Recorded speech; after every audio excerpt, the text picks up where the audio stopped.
Welcome, TLC family. Well, you know how all those fairy tale romance stories, they always end in the same phrase. Do you remember what it is? And they lived happily ever after. And we go, ah, isn't that wonderful? Isn't that beautiful? But if you've been married for more than one day, you know that it's not all just happy days, right?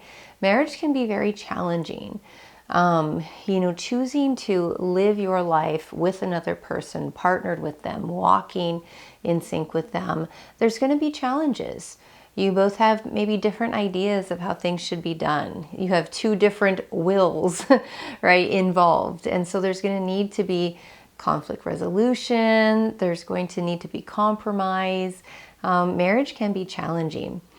And it's really sad that amongst Christians, approximately 30% of marriages fail. They end in divorce. And so, what we're studying, God's intention for marriage, God's ideas about marriage this month, marriage and family. And last week we focused on how to find a spouse or being content single, if that's your heart's desire. But this week I want to focus on really the challenges of marriage. And I want to address the issue of divorce, first of all, because again, knowing that this is so common in the church, chances are there's several of you listening who have been through a divorce.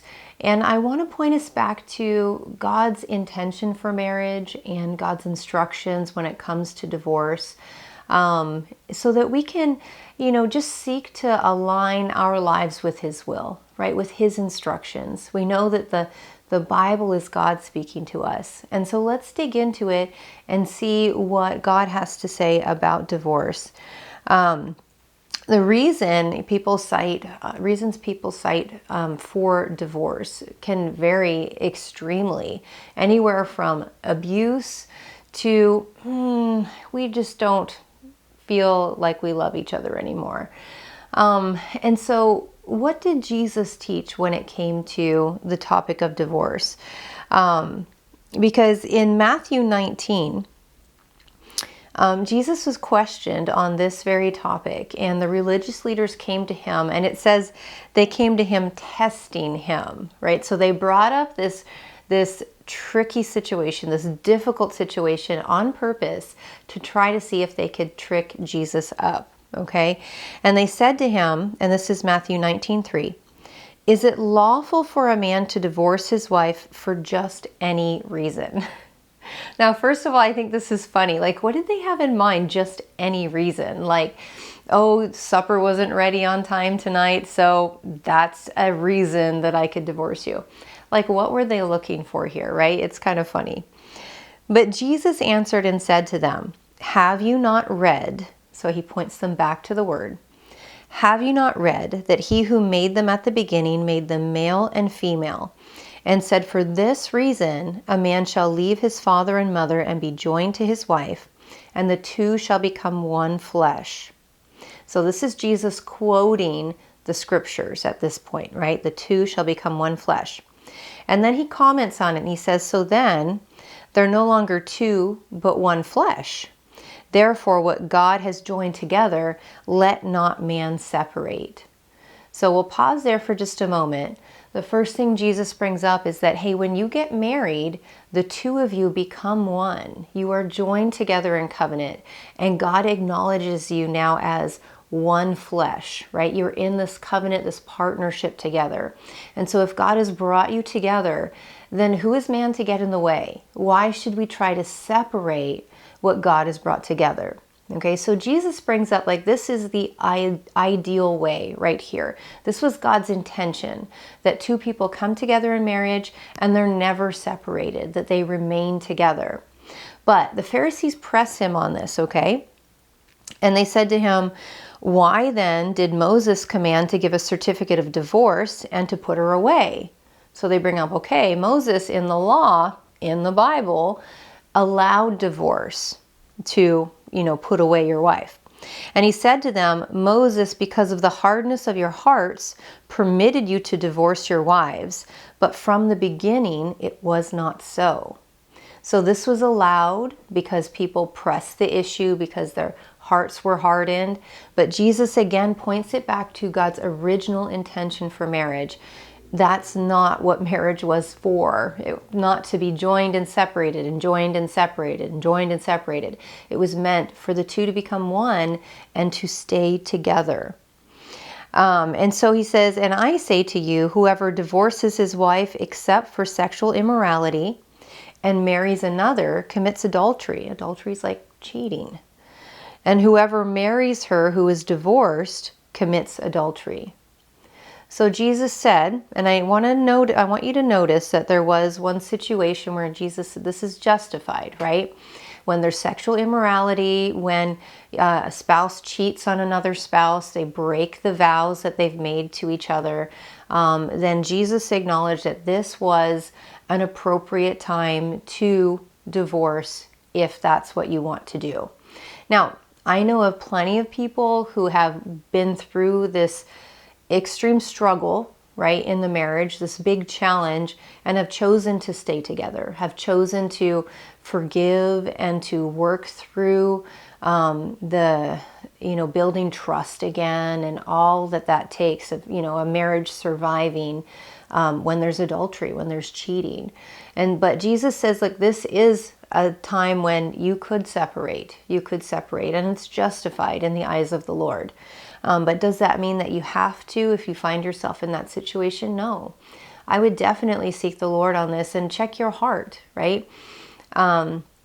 Sometimes people see it as easier to just get a divorce and move on instead of, revisiting the hurt and trying to rebuild after all of that. And others have that desire in their hearts to try to do the rebuilding for whatever reason. And so I think it's definitely something that you and your spouse and God decide.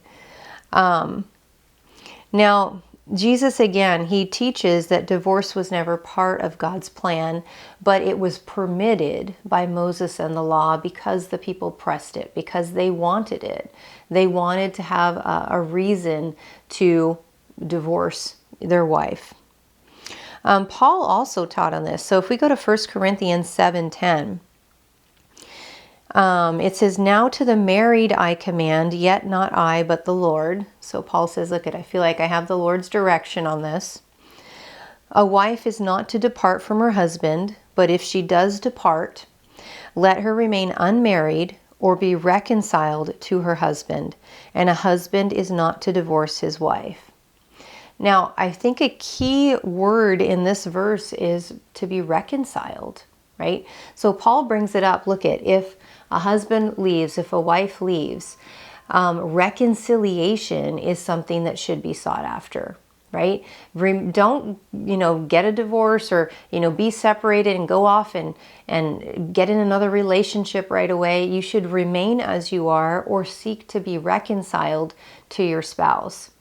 Now, I just wonder, right, in the statistics, the 30% of Christian marriages ending in divorce, how many of those were actually for serious reasons like adultery, maybe like abuse, something like that?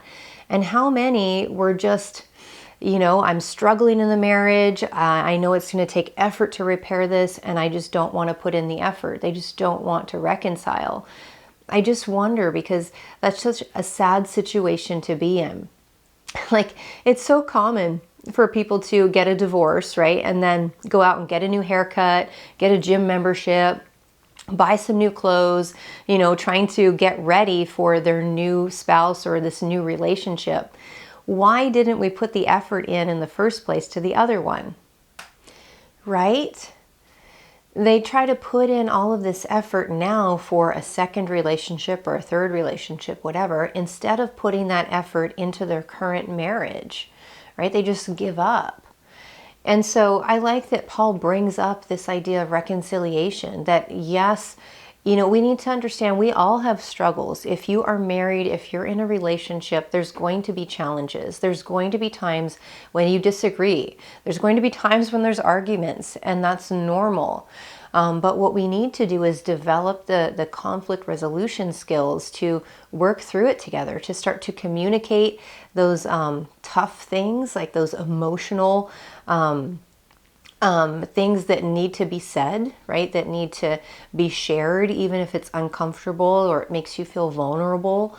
We need to be willing to press through that and seek reconciliation in the relationship instead of just trying to move on. And so then you cut ties, you get a divorce, you move on to the next marriage or the next relationship, seeking someone maybe who you think is more compatible, when all along you're taking your baggage into that new relationship too, and just leaving a train wreck after train wreck, when from relationship to relationship. So, I hear Paul's heart here. He's like, hey, if a wife leaves her husband, just remain as you are, or seek to be reconciled. Don't run off and try to get into a new relationship. That's not wise. Right? Let's let God show us how to heal and to mend that relationship. I think that that's the most beautiful thing. When you've been married to someone and you see their faults and their flaws and you know that, but you just commit to stay there anyways. You commit to work through these things together. I think that that's so beautiful. It's so powerful. And that's a testimony of love. All right, now let's look at one more example here in, we're still in 1 Corinthians 7. Let's jump down to verse 12. So Paul is still teaching here on the topic of marriage and divorce. And he says, but to the rest, I, not the Lord, say, he's like, now this is my opinion here. If a brother has a wife who does not believe, and she's willing to live with him, let him not divorce her. So we've got a Christian man, an unbelieving wife. You said, look, if she's willing to stay and be with you, don't divorce her. Like, let's stay together. And a woman who has a husband who does not believe, if he's willing to live with her, let her not divorce him. For the unbelieving husband is sanctified by the wife, and the unbelieving wife is sanctified by the husband. Otherwise, your children will be unclean, but now they're holy. But if the unbeliever departs, let him depart. A brother or a sister is not under bondage in such cases, but God has called us to peace. And so Paul is living in this time when, people, maybe they've been married for a while, and then all of a sudden, the husband or the wife becomes a believer, right? They find Jesus, they become a Christian, they start following his ways, and the spouse is like, this is not what I signed up for, right? I don't believe. If Paul says, look, if they choose to leave, then you're not in bondage. It's fine. But if they decide to stay with you, even better, because they're sanctified. They're set apart by your faith. They get to see your example of faith and love every single day. And that's a testimony to them, and it's a testimony to your children as well, drawing them to holiness. And so, Jesus and the Apostle Paul have brought up some really difficult situations, difficult scenarios in these verses. But I think the big takeaway from this is, to seek to reconcile, to seek to be together. Now, I know it's not always up to just one person, right? I've known people who, I remember one coworker just crying once and telling me, like, I don't want to be divorced, but my husband is leaving me. I want to work it out. I want to stay together, but he wants to leave. And they got divorced, and the husband went on to remarry and all of that. And it was a heartbreaking situation for the woman. In fact, she went to the Catholic Church, and they would no longer allow her to take communion. And so this was a really tragic situation. I know that it's not always up to you, right? When you're in a relationship, there's two people there. There's two wills, and both have to choose marriage. Both have to choose to stay together and work together, especially when we have a legal system that makes it very easy to divorce, right? Within 6 months in California, I think, right? You can be divorced. In Romans 12:18, Paul says, if possible, so far as it depends on you, live peaceably with all. So he says, look, as much as it depends on you, on your part, live peaceably, right? Try to get along, try to love each other, right? But knowing that that other person also has a will. And if they choose to leave, if they choose to depart, then you're not at fault, right? As long as you try to do all that you can to reconcile and just be a demonstration of the love of God and try to communicate clearly, right? You do your part. But ultimately, if they decide to leave, then that is their choice, right? And so, the topic of divorce is really difficult, right? Because many of you might have been through something like this, or we have people close to us who have been divorced once, maybe twice, maybe 3 times, right? And we look at the heartbreak and we know in your heart, that's not right. We know that wasn't God's intention. He meant for 2 people to come together in marriage and be together forever, right? For the entirety of their life, walking that out. But things happen. And sin might enter in. We might have cheating. We might have abuse. We might have situations where the spouse just decides to leave. And so whatever situation you find yourself in, I just encourage you, seek reconciliation if that is possible. Let's try to live peaceably with our spouse. Let's try to get God's wisdom on how to work through things in our relationship. And we're going to continue to talk about that later this week. We'll talk about some conflict resolution skills. So if you find yourself in a real challenging situation in your marriage, then we can start to learn from the Word of God and work through things step by step and have reconciliation brought into our marriage. Amen. Have a blessed day.